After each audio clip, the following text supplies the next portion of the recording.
buenas a todos y sean bienvenidos a este nuevo episodio de Pericias Anunciadas, el podcast número 1 en Colombia. Nos presentamos, somos Gloria Ardila Gómez y Gabriela Consuegranatera, y en el día de hoy estaremos hablando de la psicología forense. Un tema bastante solicitado y sobre todo interesante. Por tanto, les hemos traído unas invitadas especiales conocedoras en la temática que nos van a instruir un poco. Así es, Gaby. Contaremos con la participación de Ángela Villarreal, psicóloga forense en formación, así como también la de María Ahumada, quien se desempeña como psicóloga forense, y Alejandra Quiroz, psicóloga forense con amplia experiencia en investigación y criminalística. De igual forma, aquí está con nosotros alguien muy especial, Luz Tilano, que nos compartirá su experiencia personal, razón por la cual le agradecemos. Sean ustedes bienvenidas, es un placer contar con ustedes. Pero bueno, entrando en materia, contextualicémonos un poco de lo que es la psicología forense. Sí, empecemos por usted, doctora Alejandra. Explíquenos un poco eso de qué es la psicología forense. Por supuesto, Gloria. Contextualizando un poco para las personas que tienen la inquietud sobre qué es la psicología forense, a manera muy general diré que es muy fascinante ver cómo dentro de esta disciplina se combinan los conocimientos de la psicología y el derecho para poder contribuir en el ámbito judicial, puesto que nos encargamos de facilitar una perspectiva psicológica para poder ayudar a comprender mejor los aspectos mentales y emocionales involucrados en los casos legales. Además, analizamos y recopilamos datos que permiten posteriormente la evaluación de la competencia mental de un acusado para enfrentar un juicio. También evaluamos el daño psicológico en víctimas de delitos o accidentes laborales y brindamos asesoramiento mayormente a abogados y jueces en relación con la salud mental. Quisiera complementar lo que dice Alejandra, y es que si bien hasta el 2001 fue que la Asociación Americana de Psicología reconoció a la psicología forense como una especialidad, la historia de esta rama empieza desde 1893, cuando en la Universidad de Colombia, McQueen-Cattell realiza el primer experimento sobre la psicología del testimonio. Y a partir de esto fueron múltiples los acontecimientos históricos que han surgido en torno a la psicología forense. Alguien muy importante también en esta contextualización histórica es William Moulton Marston, quien fue nombrado por primera vez profesor de psicología jurídica. Además, sentó las bases para el polígrafo o detector de mentiras, como lo conocen muchos, y también fue el primer psicólogo como testigo experto en el conocido caso de Frye versus Estados Unidos, en el cual se estableció la norma para la aceptación del testimonio de los expertos en los tribunales. Y aunado a todo esto, fue uno de los primeros consultores de psicología forense de los Estados Unidos en ser utilizado por el sistema de justicia penal como testigo experto en juicio. Sin duda, es uno de los personajes más importantes dentro de la psicología forense. Pues, y hablando de personajes, un dato curioso es que él también es el creador de la Mujer Maravilla. Súper importante tener claro de qué trata esta rama de la psicología y cómo estos sucesos han influenciado en lo que hoy conocemos por psicología forense. Pero también es importante conocer cuál es el rol del psicólogo forense. Claro que sí es importante, pues te cuento que el psicólogo forense tiene varios roles, en donde nos podemos desempeñar como en todo lo relacionado con evaluación, investigación y diagnóstico. También tenemos funciones de asesoramiento, en donde asesoramos a los órganos judiciales en cuestiones propias de su disciplina. También podemos dotar de técnicas e instrumentos psicológicos que permitan una valoración que sea más objetiva de la conducta humana y así poder ayudar al juez a dictar sentencias más acordes con las demandas, en donde emitimos nuestro juicio profesional acerca del estado mental de las personas implicadas en el proceso legal. Asimismo, podemos desempeñar el papel de testigo experto o como el de perito, que es esa persona experta con nociones especializadas sobre los hechos, en el cual elaboramos un informe pericial en donde se exponen nuestras consideraciones y conclusiones sobre los hechos que han sido objeto de la pericia. Entendiendo que trabaja como un operador particularmente al servicio de los jueces, para ampliarles ese poder de decisión y a los abogados y fiscales brindarles acompañamiento desde la psicología para comprender el comportamiento de quien interrumpe la ley o comete un delito, ¿es posible considerar que existen ámbitos en los que opera el psicólogo forense? ¿Qué nos puede compartir sobre esto, doctora Ángela? Bueno, claro que sí. En realidad son múltiples los ámbitos jurídicos en los que como psicólogos forenses podemos desarrollar variadas intervenciones. Principalmente los ámbitos más conocidos son el penal, el civil, el ámbito laboral y el del familia. Además, otros ámbitos que puedo mencionarte son el penitenciario, de menores, policial y el contencioso administrativo. Así que sí, existen múltiples ámbitos en los que podemos llevar a cabo nuestra labor. Qué interesante resulta ver cómo muchas veces desconocemos de información que nos puede servir. En este caso, los variados ámbitos en los que la psicología forense interviene. Completamente, Gloria. Para nadie es un secreto cómo en nuestro día a día nos encontramos con personas que han pasado situaciones en las que se han visto la necesidad de recurrir a estos especialistas. Y qué importante es darle a conocer de estos para la asistencia psicológica idónea. Así es, y con base a esta explicación de los diversos ámbitos, ¿nos podrías informar, doctora María, en qué temáticas interviene el psicólogo forense en el ámbito laboral? Por supuesto.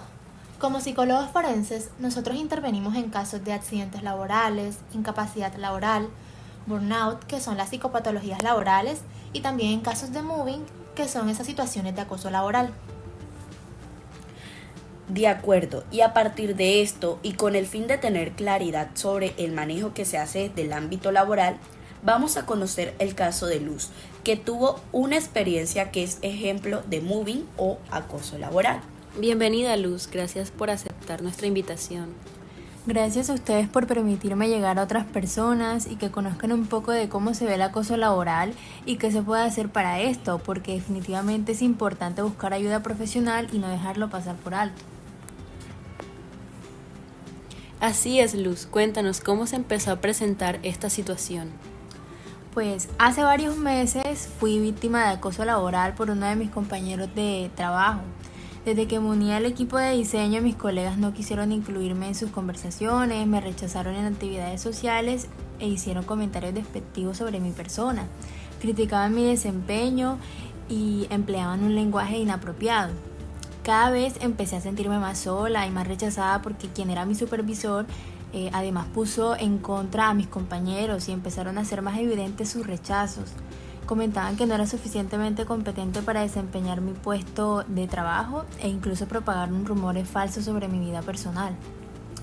Mi supervisor además me asignaba una cantidad desproporcionada de trabajos y proyectos, que es más de lo que se puede trabajar en una jornada de trabajo razonable, lo que me causó estrés y ansiedad que no me permitían dar el 100% por el trabajo.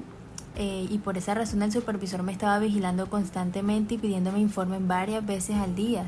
Eso me causaba una gran presión y realmente era una carga muy pesada para mí porque también tenía una familia que atender. Estas críticas a mi trabajo eran despectivas, en tonos sarcásticos y enfrente de todos. No recuerdo nunca haber recibido una felicitación por mi trabajo, lo que no me permitió sentirme autosuficiente.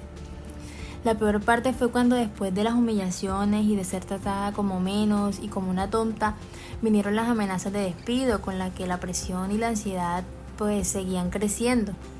El supervisor se valía de que realmente necesitaba seguir trabajando y me manipulaba para explotarme en el trabajo.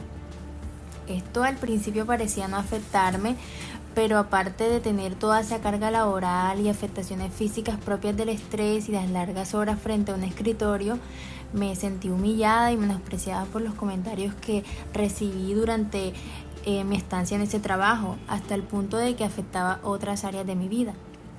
Era para mí horrible llegar a ese puesto de trabajo y recibir todas esas críticas, pero afortunadamente comenté mi caso con una amiga, quien me instruyó y me recomendó buscar ayuda profesional. Y gracias a ello pude comprender que estaba siendo víctima de moving o acoso laboral en mi empresa y que definitivamente estaba sufriendo sus afectaciones psicológicas, por lo que se tomaron medidas judiciales para abordar esta situación que me aquejaba. Y bueno, es importante tener este espacio como este en el que se visibilice el acoso laboral y las medidas que se pueden tomar para manejar y prevenir estos tipos de situaciones. Lamentable cómo en las empresas y equipos de trabajo se siguen presentando estos tipos de acoso laboral. Totalmente, Gaby.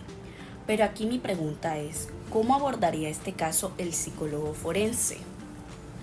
Te comento que desafortunadamente el acoso laboral cada vez se ha vuelto más común en el ámbito laboral y trae consecuencias que pueden ser graves para la salud mental y física de la víctima, como es el caso de la señorita Luz.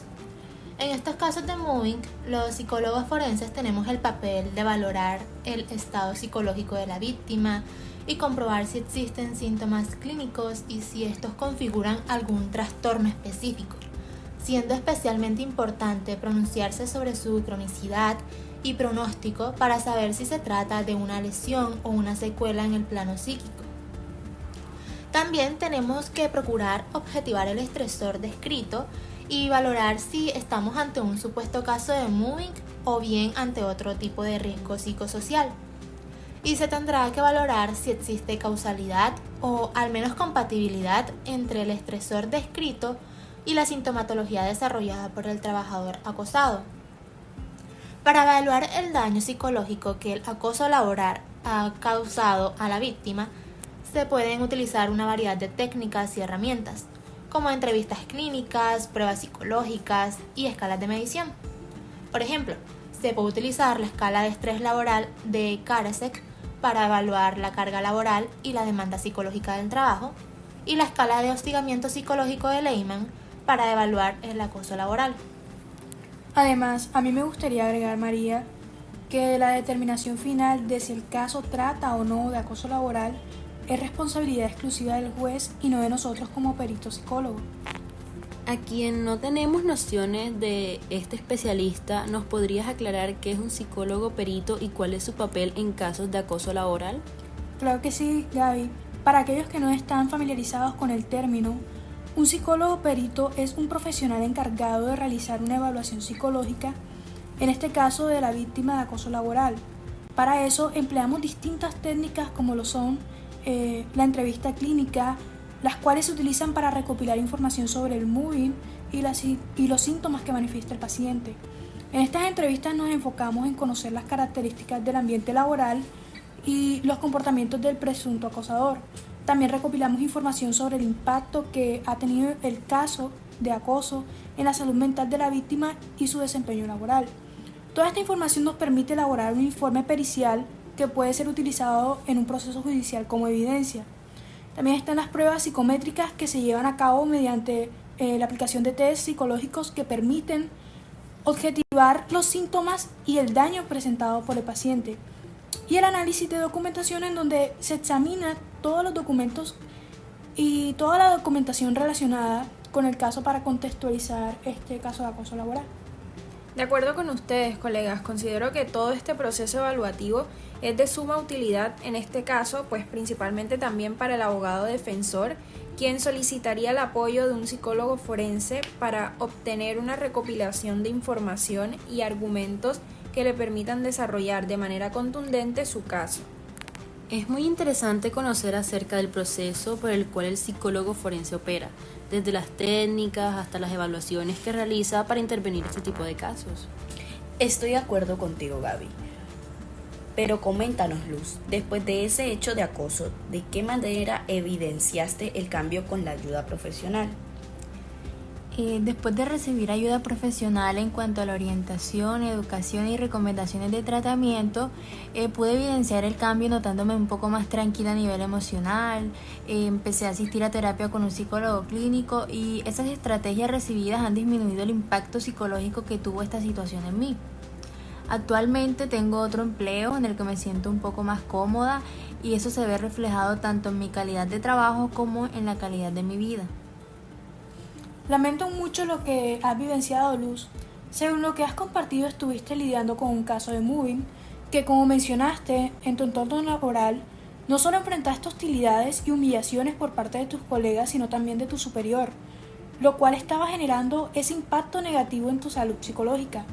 Además del síndrome del burnout, en donde mencionas que estuviste presentando síntomas de agotamiento físico, emocional y mental, debido a esta exposición constante de estas situaciones estresantes y traumáticas por la sobrecarga de trabajo excesivo, lo que estaba afectando tu desempeño laboral y tu calidad de vida.